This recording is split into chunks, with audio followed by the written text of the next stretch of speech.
Hello and welcome to the OCVarsity Hoop Show. I'm your host, Jonathan Khamis, being joined by Steve Fryer. We're here at Foothill High School to host this episode where we will talk about the quarterfinals of the CIF Southern Section playoffs in boys basketball. Steve, before we get into it, who was your player of the week for last week?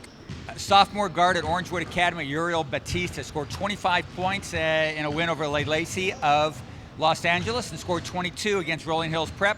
Orangewood Academy, Division 6 champions last year, advanced to 5A quarterfinals. All right, let's get into it, the playoffs. And before we catch up with Foothill, let's talk about the Open Division, Steve. This will be in the quarterfinals where Centennial will take on Mater Dei. It is a Mater Dei home game. Centennial comes in winning 11 games in a row, and they are led by the 6'10", Ike Anibogu, who is a UCLA signee. I tried. Oh my gosh, they're such a good team. We saw them in the Nike Extravaganza, Jonathan, and they're quite the team. Mater Dei's got their hands full with that big guy, and that big guy, that means MJ Cage has got to come through with a big game. MJ's kind of played with some fire in his belly a little bit the last couple of weeks. He's got to have that thing. That fire's got to be stoked and burning pretty good if they're going to beat Centennial Corona. Hey, they're playing great when it matters most. Yeah, and three do. Orange County teams were actually eliminated in the Open Division, but they will be in the consolation bracket. And kind of in total, guys, 13 teams of Orange County were eliminated in the first and second round last week. Okay, let's go to Division 1A, where Foothill will be on the road at Temecula Valley. Last year's champs, actually, Foothill. They beat Montebello and Cajon, while Temecula is on a 9-game win streak. And we talked to the Knights earlier, Steve. Seems like they're pretty confident looking to repeat. Yeah, I think they should be. They've got all the pieces. You know, Lucas Araujo, who's been the scorer, but they got Foothill's calling card is defense. They're going to go to Temecula Valley, the second-seeded team in the division, and that defense is going to have to be at its sharpest if they're going to get out of Temecula Valley with a W.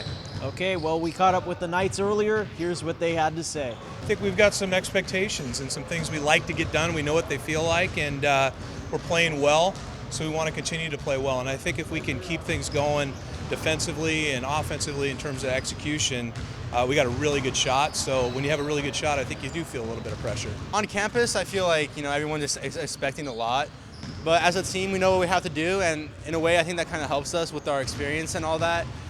But other than that, I mean, the only pressure that we have is what we put on ourselves, and other than that, everything's fine. There's always pressure coming in, CIF, playoffs, everywhere around school, people talking, asking if you're going to do it again, but, it just comes with the job, We're just trying to do as best as we can, get as far as we can, hopefully repeat the success we had last year. All right, thanks to Foothill for hosting us today, but let's move on to Division 2 AA, Steve, where it is Edison at Claremont. The Chargers got a victory against Segerstrom and Arroyo Grande, both by double digits, but as we get further along in the playoffs, those double-digit wins may be hard to find. With Edison, it's been the two guys who's been played great in the playoffs like they were all season, Nate Matthews and Randall Walker. Nate Matthews also a very good defense player. Randall Walker is too. Just ask him, he'll tell you. I asked those two guys, who's the best defensive player? I am. No, I am. So it's pretty funny. But also playing very well for them is sophomore point guard David Atencio. All right, Division 3A now. Rancho Mirage at Ocean View. I know last week, Steve, you thought any of these three Orange County teams could win it, but CDM and Yorba Linda were ousted last week, so it is the Seahawks moving on. They beat Servite. We were there, and quite a thriller, 56-53. Yeah, that's a really good team, that Ocean View team. I think they kind of maybe flew under the radar. They play in the Golden West League, which is not one of the better basketball leagues in Orange County. They looked really good. Kelly was a very fine player. We saw him play Servite, then beat Servite Friday night. You wrote about it. They proved that they could win in a close situation. Division 3 AA, Buena Park at Colony. The Coyotes upset Esperanza 48-45. It's kind of one of those last-second three-point deals, Steve. It was pretty exciting.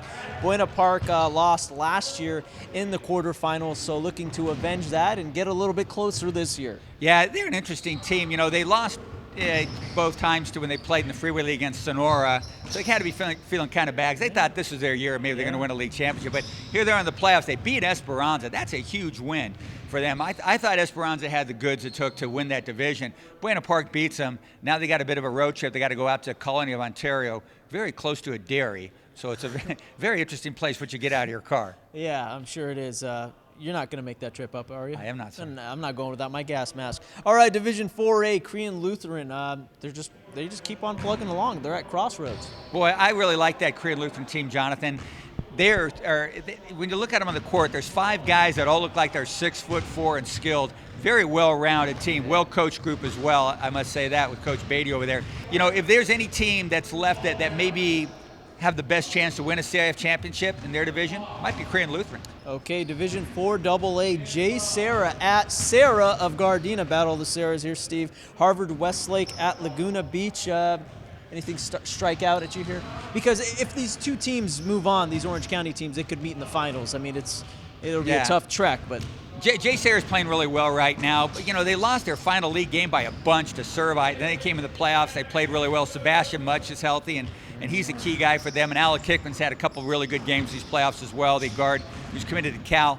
And then on the other side, Laguna Beach, we're talking about, they're playing Harvard Westlake, sort of a Laguna Beach nemesis in the playoffs, in the 4AA playoffs historically, last couple of years anyway.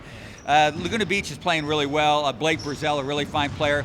When they won in the last round, Laguna Beach, they forced like 16 turnovers and playing really well on defense. That's sort of Laguna Beach's strong suit. They got a home game. That can be huge. Yeah. Hey, home games are huge over here at Foothill, as we've seen throughout the years. Well, we want to thank Foothill for hosting us today, and also thanks to Steve Fryer. I'm your host, Jonathan Khamis, and for all your playoff updates all week, guys, you got to check out OCVarsity.com.